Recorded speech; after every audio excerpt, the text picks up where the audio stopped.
Hola, ¿qué tal? Bienvenidos a una nueva edición de esto que es Artios Hábitos, una serie de 10 videos donde hemos venido hablando de temas sumamente importantes para nuestras vidas y ministerios. Comenzamos hablando del tema de nuestro corazón y cómo la brújula de nuestro corazón debe apuntar continuamente hacia la búsqueda de Dios. En segundo lugar, hablamos del obstáculo que muchas veces nos impide buscar a Dios, que tiene que ver con nuestros ídolos y cómo debemos destruirlos en nuestras vidas para llegar finalmente al tema que hemos tratado desde el video anterior. Es el tema de los hábitos, que de eso se trata precisamente esta serie de videos. ¿Cuál es la relación entre estas tres cosas? Entre mi corazón, los ídolos y los hábitos. Bueno, hemos dicho en el video anterior que los hábitos que desarrollamos, en primer lugar, reorientan la brújula de nuestro corazón hacia el amor a Dios y al prójimo. Las dos cosas son fundamentales.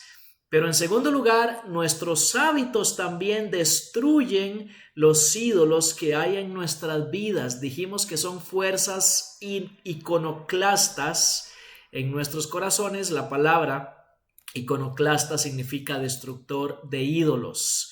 Vimos los tres primeros hábitos en el video pasado y en este video hablaremos de tres hábitos más. Comencemos hablando del primero, el hábito fundamental de el servicio, lo que comúnmente se llama el ministerio de la toalla. En su libro famoso e importante Celebración de la Disciplina, el autor Richard Foster habla en cuanto a este hábito fundamental del servicio y dice lo siguiente: la gracia de la humildad se opera en nuestra vida más que en cualquier otra forma por medio de la disciplina del servicio.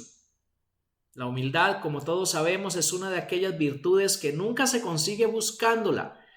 Cuanto más la persigamos, tanto más distante se encuentra. El hecho de pensar que la tenemos es evidencia cierta de que no la tenemos. Y continúa diciendo: de todas las disciplinas espirituales clásicas, la disciplina del servicio es la que más conduce al crecimiento de la humildad. Cuando salimos a cumplir conscientemente un determinado curso de acción que acentúe el bien de los demás y en su mayor parte sea una obra oculta, se produce en nuestro espíritu un cambio profundo. El servicio oculto será el que logrará esta humillación de uno mismo.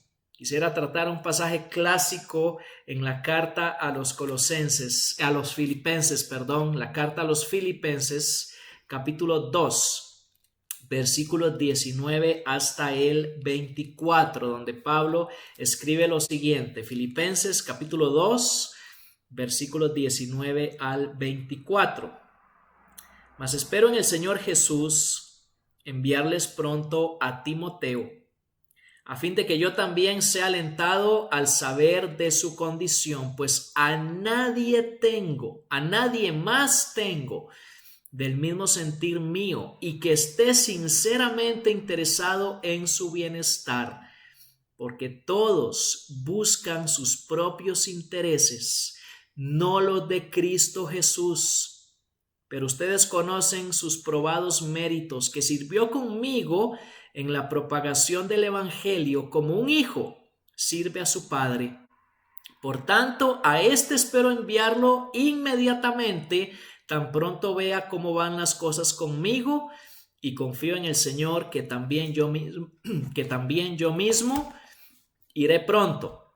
Pablo está presentando aquí a Timoteo como un modelo de servicio a otros. El contexto tiene que ver con la humillación suprema de Cristo, los versículos 5 al 11, esa humillación suprema de Jesucristo manifestada en su servicio a favor de otros. Cristo mismo es el modelo máximo de humildad. ¿En qué consiste la humildad? ¿Cómo abre el capítulo 2?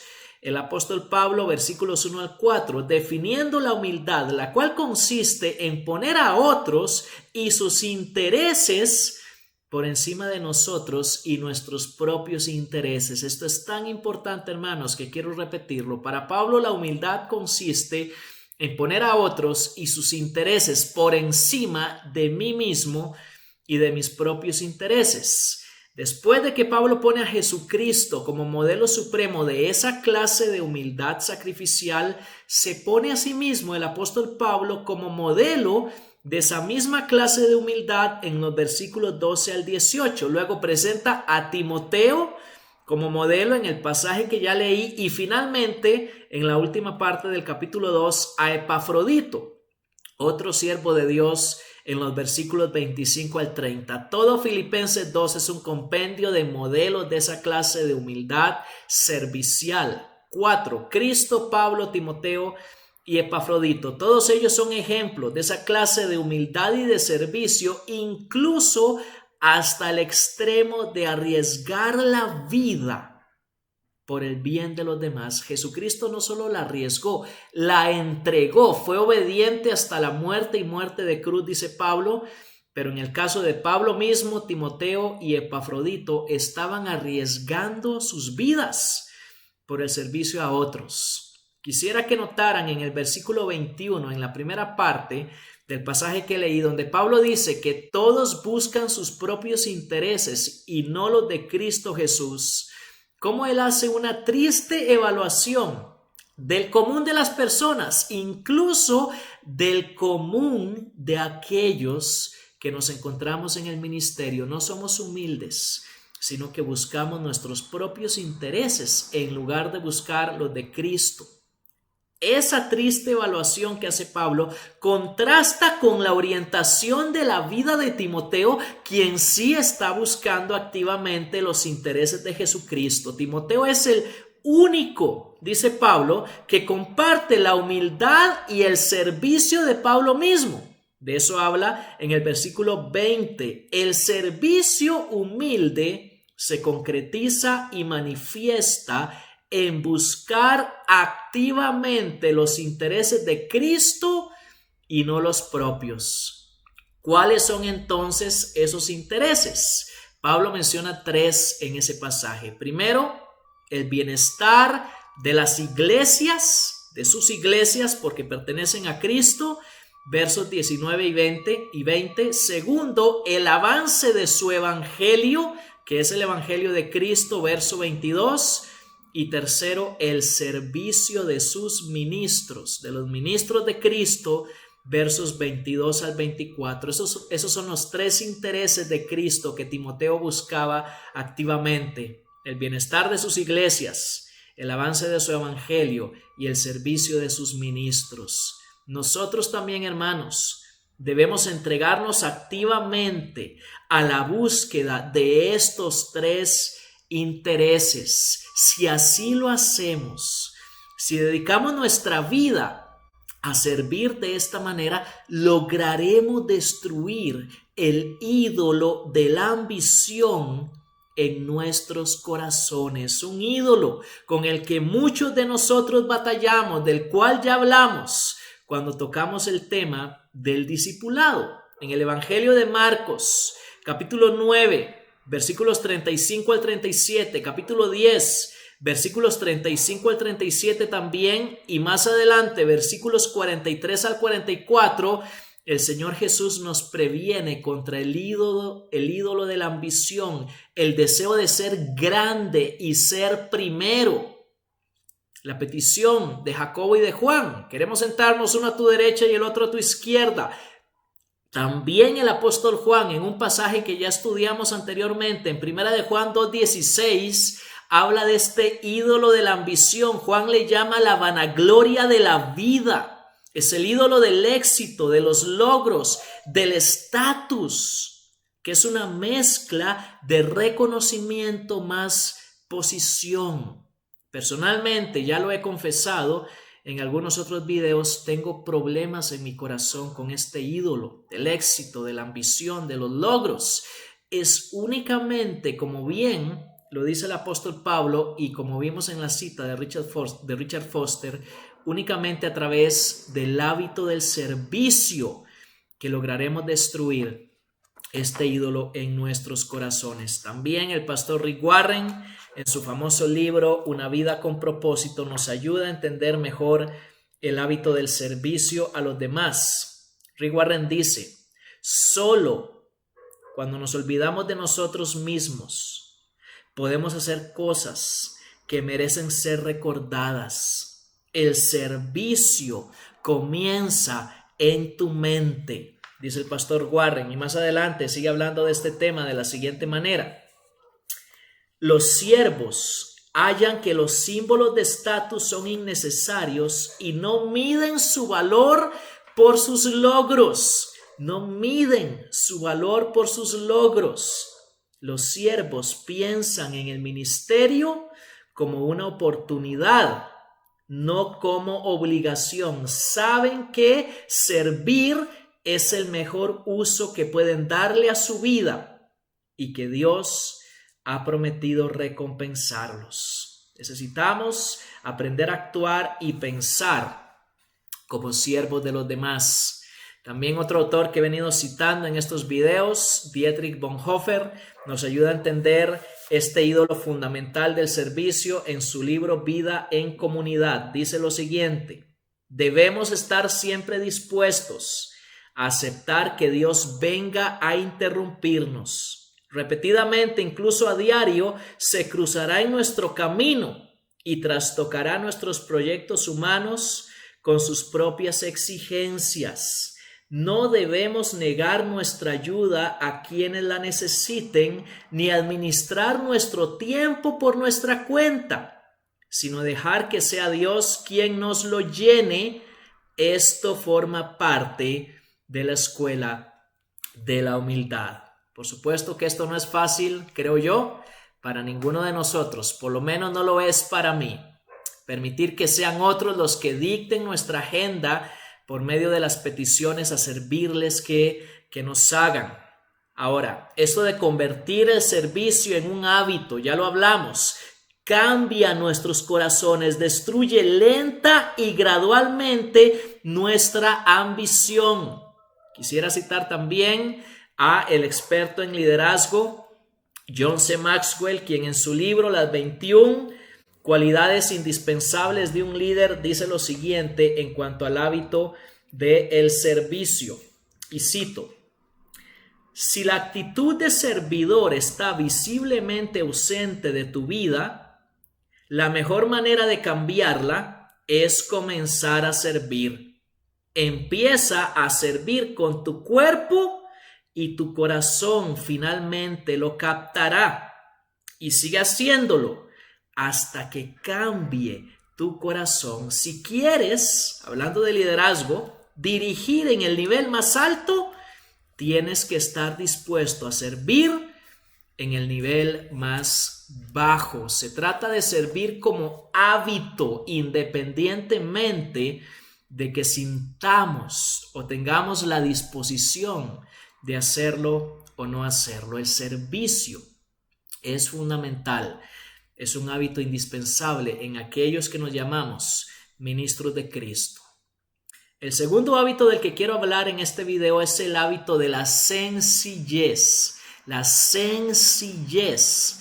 Particularmente en este caso se trata de la sencillez en nuestro estilo de vida económico. Yo descubrí por primera vez este tema de la sencillez en un documento que se llama el Pacto de Lausana, escrito en 1974. Los autores de este documento dicen lo siguiente: a todos nos sacude la pobreza de millones de personas y nos molestan las injusticias que la causan.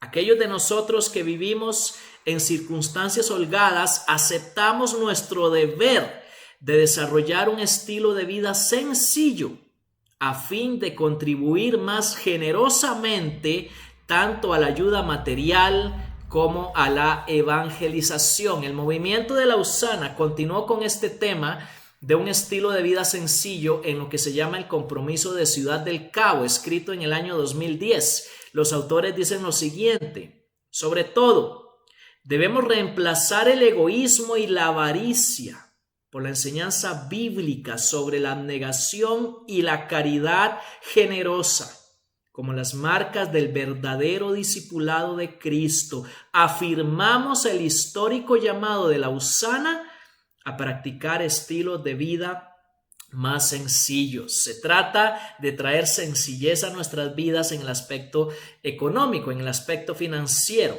Pablo habla de esto también en su primera carta a Timoteo, primera de Timoteo capítulo 6, versículos 6 al 10. Dice lo siguiente: pero la piedad, en efecto, es un medio de gran ganancia cuando va acompañada de contentamiento, porque nada hemos traído al mundo, así que nada podemos sacar de él. Y si tenemos que comer y con qué cubrirnos, con eso estaremos contentos.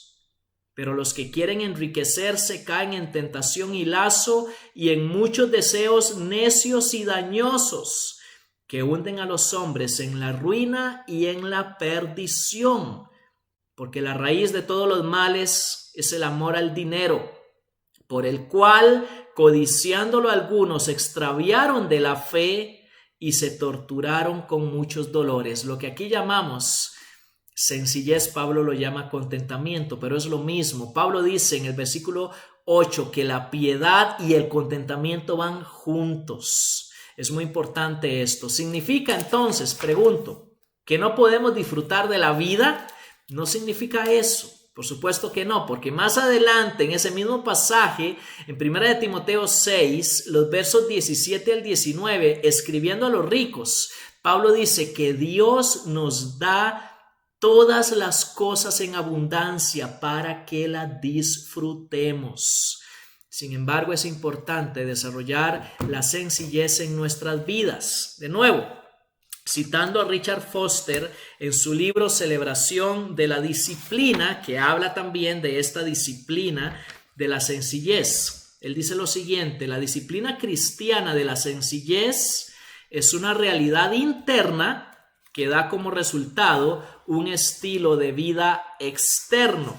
Y más adelante dice: los que toman en serio la enseñanza bíblica sobre la sencillez se enfrentan con severas tentaciones hacia el legalismo. Al intentar sinceramente dar una expresión concreta a la enseñanza de Jesús en el aspecto económico, es fácil confundir nuestra expresión de dicha enseñanza con la enseñanza misma. ¿Qué queremos decir con esto? Estoy haciendo un llamado a desarrollar el hábito de la sencillez económica, pero no podemos establecer leyes en cuanto a esto de la sencillez. La sencillez es un asunto sumamente personal, es un asunto familiar. Cada uno debe decidir hasta dónde va a llevar el estilo de vida sencillo a sus vidas y hogares. Quisiera dejar eso sí por sentado, que hay una gran ventaja ministerial en esto de la sencillez, y es que nos permite realizar el ministerio en cualquier clase de situación socioeconómica. Y por supuesto, la sencillez destruye el ídolo del materialismo en nuestros corazones. Y la meta del hábito de la sencillez es que nos libera para dar más a otros. Y es el tercer hábito del que quiero hablar ahora. Es el hábito de la generosidad. La generosidad. Definimos el discipulado en Marcos 10:45 como vivir para servir, de lo cual ya hablamos, y para dar, de lo cual vamos a hablar ahorita. El Hijo del Hombre no vino para ser servido, sino para servir y para dar su vida en rescate por muchos. El discipulado es dedicarme a servir y a dar también a otras personas. De nuevo, para citar a John Maxwell, en el libro de las 21 cualidades indispensables del líder, él dice lo siguiente: debemos desarrollar el hábito de dar. La única forma de mantener una actitud de generosidad es hacer propio el hábito de dar tiempo, atención, dinero y recursos. Quisiera leer un pasaje también en 2 de Corintios capítulo 8, un pasaje que nos habla en cuanto a esto de la generosidad. El apóstol Pablo va a poner como ejemplo a las iglesias de Macedonia en este tema y dice lo siguiente: Ahora, hermanos, les damos a conocer la gracia de Dios que ha sido dada en las iglesias de Macedonia, pues en medio de una gran prueba de aflicción abundó su gozo y su profunda pobreza sobreabundó en la riqueza de su liberalidad. Porque yo testifico que según sus posibilidades y aún más allá de sus posibilidades, dieron de su propia voluntad, suplicándonos con muchos ruegos el privilegio de participar en el sostenimiento de los santos, y esto no como lo habíamos esperado, sino que primeramente se dieron a sí mismos al Señor y luego a nosotros por la voluntad de Dios. Dar es un privilegio, dice Pablo ahí, y este privilegio destruye otro ídolo en nuestros corazones, que es el ídolo de la avaricia, también mencionado en 1 de Juan 2:16. Jesús dijo, y esto es muy conocido, que nuestro corazón y nuestro dinero irán en la misma dirección. Eso dijo el Señor, que donde esté nuestro tesoro, ahí estará también nuestro corazón. En Mateo 6:19-21, dinero y corazón van juntos, dijo Jesús. Dar continuamente es la única manera de quebrar el poder de la codicia, la avaricia, el materialismo y el amor al dinero en nuestros corazones, nuestras vidas y nuestros ministerios. Dar es la forma de destruir el ídolo de la avaricia que hay en muchos. Lamentablemente, el autor Wayne Myers dice en su libro Viviendo más allá de lo posible las siguientes palabras. Dice este autor: el dar es una disciplina. No se trata nada más de dar cuando tenemos ganas de hacerlo. Se trata de establecer en nuestras vidas la disciplina de dar. Y él dice también, el gran antídoto contra la codicia es dar. Quisiera concluir este video diciendo las siguientes palabras: cuanto antes desarrollemos estos 3 hábitos en nuestras vidas, servicio, sencillez y generosidad, será mucho mejor para nosotros mismos y para aquellos que nos rodean. Tuve el privilegio de conocer al hermano Wayne Myers, misionero aquí en México durante muchos años, en el año 2014, y lo escuché en una conferencia decir las siguientes palabras: la mayor y mejor clase de vida a la que puedes aspirar es servir y dar. Eso es el discipulado y esos son los hábitos que debemos desarrollar. Te invito a que compartas este video con otros, a quienes también le puede ser útil, sobre todo a gente joven que está empezando su ministerio. Yo soy Mauricio Acuña y que el Señor te bendiga.